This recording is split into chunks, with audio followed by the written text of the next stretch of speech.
So to me, the big thing is to get somebody. Yes, capability is great. They're best in class, which is obviously you want that. But at the same time, you want somebody that sort of shares your passion and commitment to your project. That even though they don't want to be just a pair of hands doing whatever you want them to do.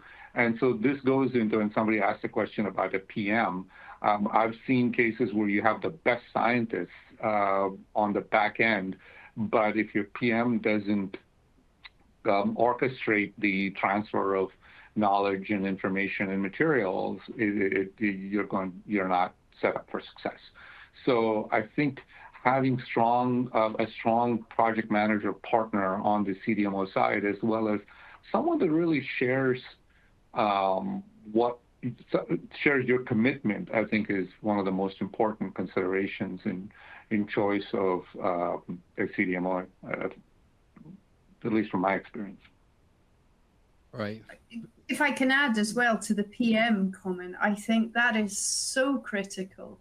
So I can really appreciate that the CDMOs need to manage their scientific resource, but actually so often the magic happens when you can bring two-party scientists together in partnership. So you have to have some kind of flexibility in that relationship that enables that to happen. Yeah, in my experience, this has happened where, the scientists, and no disrespect to any profession, but the scientists do, get very excited by all the science that's happening. And the two scientists, either from the CDMO or in the sponsor, both are excitedly doing experiments without really understanding the commercial aspect of that whole drug development.